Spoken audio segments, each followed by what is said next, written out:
Xoxela ukuthi ukuze lento ibe khona ngadutshulwa. Udutshulwa kwami ke ngathi mangiwa ngawushayeka ngasi isiphundu yakhaka yakheka kanjalo. Ngihamba nenhlamvu ezimbili nje emzimbeni. Udutshulwa lemlazi Khona lemlazi ngasekhaya ngalezansi. Wathi kwashanga ekhaya. Ngase ngishayeka ngekhanda phansi ngesikhathi ngiyiwa. Kwase qala lapho okwakheka ke. Into njalo kodwa senganikhombisa ama sekufike kuleso sigaba. No.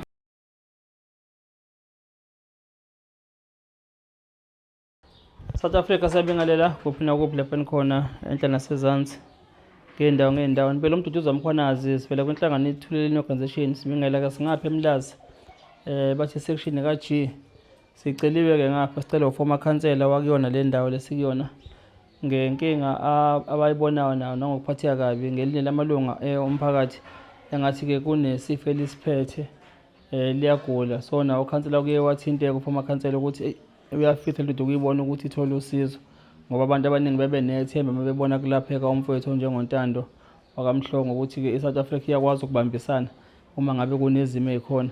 Ngizoqala ke nje sibingeleke nokhansela ayichaze asho ukuthi size ngani sibizele ukuthini khansela siyabingelela baba.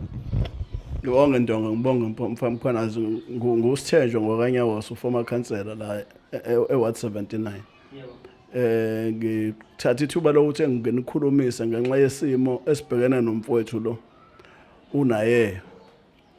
unaye wakanyaka into abhekene nayo ke inkinga kakhulu ngabona ukuthi hayi ngoba nabantu sebezama ukumhlamuka abasondele eduze kwakhe ake sithole nina nisondele unenkinga ke ngikholwa ukuthi uyana uzokwazi ukuyichaza kahle Ndonga. Siyabonga baba siyabonga. Ake sibheke kena ke singaye. Baba siyakumela kunjani bese? Ngiyaphila. Ngiyaphila mfethu igama bani? Ngunayebo Nkosinyaka. Yebo. Khona lemlazi. Yebo khona lemlazi. Nakho bafaka kuthiwa ngathi kunesimo ongaphathekile ngahlo sekuphathe emzimbeni. Ngabe kuqiniso lo? Ya kuyiqiniso ngangoba aqali kwahlinzwa ukuqala bachaza futhi odokotela ukuthi kunokwenza futhi uphinde iqale kabusha seqale kabusha manje sekukhula amawala kusekhanda. Bathi yini odokotela? Bathi keloid. Legama lezulu lithiwa yini? Angazi igama lezulu kona bayene bathi ifa abanye kodwa nje bathi odokotela keloid. Iqale nini mhlawumbe lento baba? Ngiqala ngo 1990. Ngo 2005 yahlinzwa kwathi usazoqhubeka futhi iphinde ikhule bese kuyimaka kumasiwa kwesibili ke khona ichemical abazoyifaka ke sishisa umphelo. Manje akwenzeki ke ngoba isibedlela balobe bengipostpone bethi udokotela ungasangenza akabi khona njalo ngathi ngakunye indawo bathi bafuna 18,000 uma bezoyenza. Esibe isibedlela sinjalo? Sisiyekuphi lesibedlela la kodwa si private hospital. Ukuthi ngisasikhumbule kahle igama la khona insizwe engisekhona. Okay, eqaleni behlinza babehlinza kusiphi private noma sahulumeni? Sahulumeni emshini. Awuba ngisabuyela khona. Ngabuyela bathi manje udokotela laba ama specialist akhona. Babe bangabi nawo. Base vele ngihlala kanjalo loyikhula ngihamba ngiye ema-clinic njalo ngibuyela futhi khona isibedlela basho same thing. Khona idata abayibanginika yona nje kulonyaka uqala ngafika futhi nakhona basho same thing. Yo. Shuthi mabethe emshini nama specialist mhlawumbe bengabi nawo kwezinye ezibhedlela ke zikahulumeni nakhona shuthi ngabe abanama specialist. Ukuthi angaze ngiyeke kulezi ezinye ngoba ikhe Edward nawo ngezwe kuthiwa ngathi si private hospital kanjalo. Engaze ngiyeke kwesinye.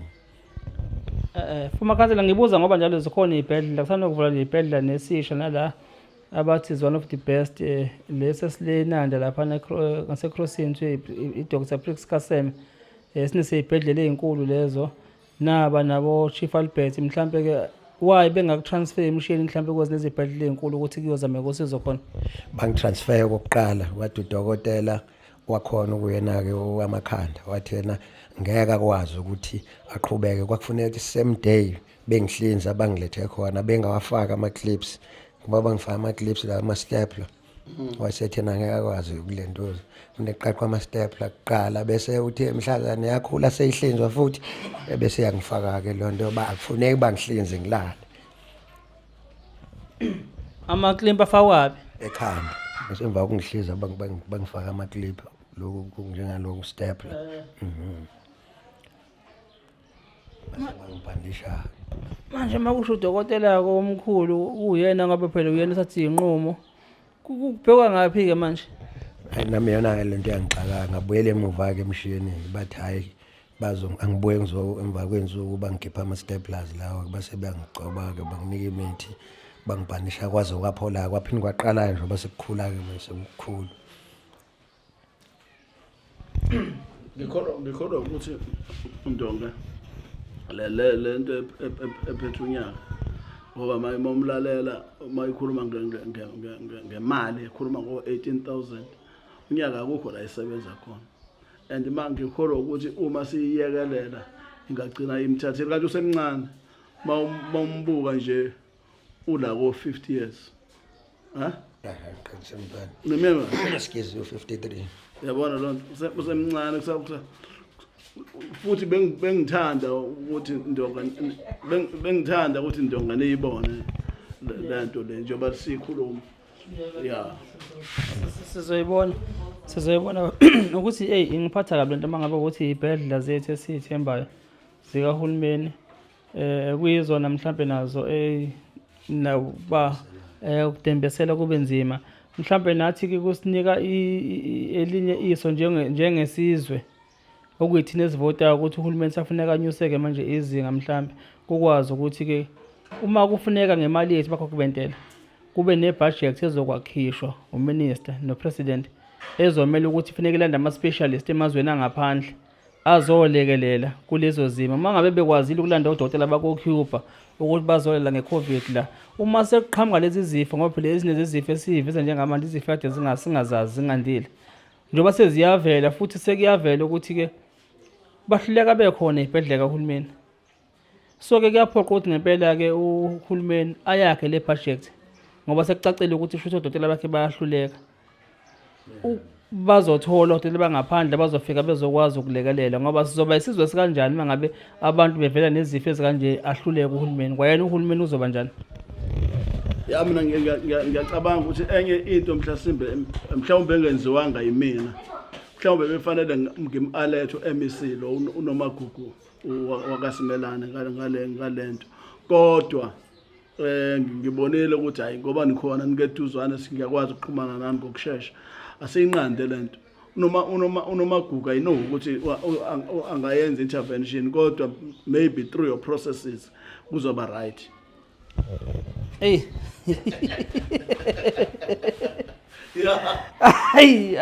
Hayi mfethu no ngiyawuza umbono wakho ngeke futhi ngufele phansi ukuthi nje nginokujabha yabo nginokujabha ngoba umfethu ade simenza nontando Mhlongo sengikuveza nje sathola ukuthi uNdunankulu uthintekile ngodaba lwakhe washo ukuthi lento iyalapheke ibhedlela kahulumeni uyayazi okhona omunye usopolitiki yake yamphatha wasizwa izona ibhedlela kahulumeni wathi uzokhuluma no-MEC ukuthi umfana akasizwe akaze sithole call ukuze kwaqhamuka ingilosi thile leNewcastle uDr Nkosi wakwazi ukumhlinzeka ke ngikusho ukuthi kuhulumeni wethu lento angingazi mhlawumbe phela abantu abanemali nabantu abahlala kwipolitiki banehlo labo nengqondo yabo abacabanga ngayo mhlawumbe thina ehlupheka esiphansi sibona ngelinyiso abantu abasetafuleni vele abakwazi ukubona phansi ukuthi leyanto ebiphethe umfethu uNtando esiyeqhiqa ke ebhedlela kahulumeni makufika udokotela ospecialist afika lento ayihlinze within 2 hours aqede ngayo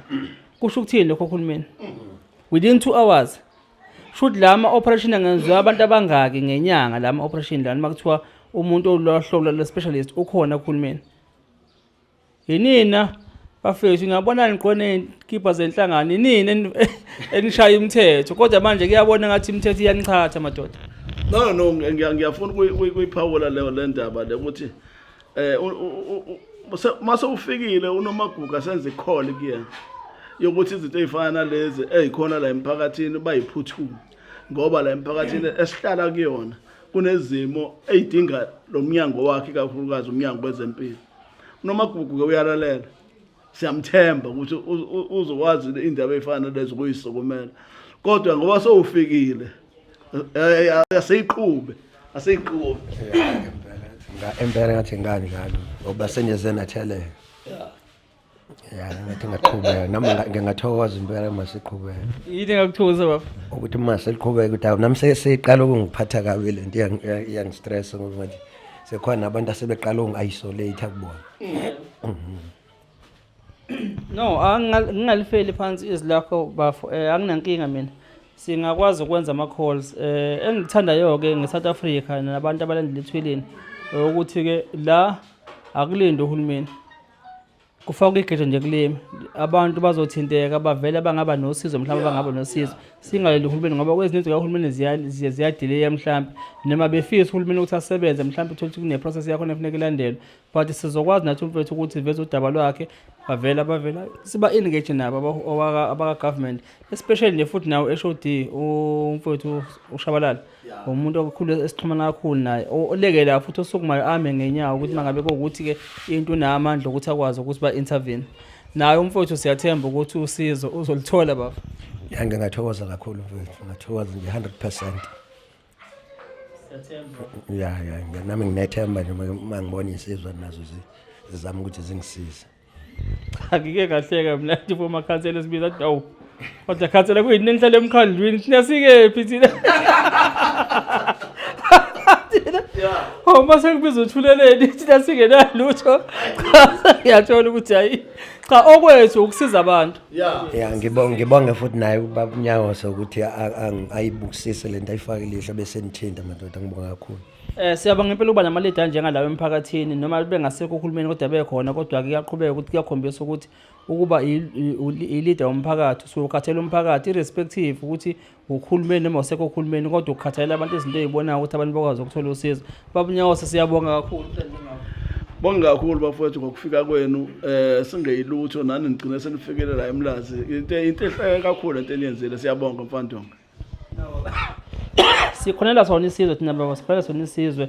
Kubhlungu ngoba namhlanje isitori sesithathu lesi esisihambelile sawumfowethu nje ogula yaqala kumfana omncane le Nanda, ingane encane na 9 years naye kukhumela ngaphambili. Yabo ingane encane kukhumela ngaphambili njalo mpotata simenza ukuthi ke naye ifuna isicela usizo asuka saka Masho uyena ko nomfethu naye la ngaphambili kuwe seziwabola ngisho ukubola. Njengoba siza nje kuwena mfethu namanje yabo inhliziyo zivalele zimnyama nje yabo. Nawe usazosikhombisa lokho kwakho nje asazi kuzoba njani. Naku ungaseqala kona ukubola. Mfethu. Hayi kodwa akubi ngaleyo ndlela. Kona kubi kodwa hayi ngaleyo ndlela. Kuyiqiniso ndonga leta ayishoyo. Yabo nje sike sihlale naye la, uma sihleli naye ngize ngimthathe ngithi ake siphume siye la eminyango uma sinabantu abaningi. Ngoba kukhona abantu abanamakhala aphuthumayo. Yabo singithi hayi asithi kanje. Yabo ngoba khona baba affected mayikeduze kwabo. Kuyiqiniso ukuthi lento yakhe seyiqala ukonakala. Ngicela mfethu usicele mfethu abantu beSouth Africa belale nje bebonke mfethu nasemhlabeni jikelele ngoba mhlawumbe usiza silazi lo qhamuka kephi. Uphinde futhi ukwazi nokushiya mhlawumbe inamba bakwazi ukuthi abathintana abantu bangaletha usizo bekwazi ukuthi bakuthinte. Bafethu khona makukhona impela ngasafaka isandla lekelele.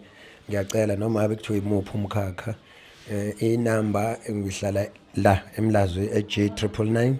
Inamba yami yocingo ithi 076 377 4587. 076 377 4587. Baba foma khathe sesivala nje baba Nyawosa iliphi lakho lokugcina? Cha mina bafowethu ukuthi nje into engayijabulela ukuthi ngibone umfowethu unyaka onaye igama ebuyele esimweni sakhe.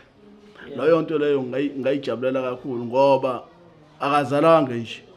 Yabo lento le emphethe uma ngemlalela mayixoxa kwaba ngesandla somuntu.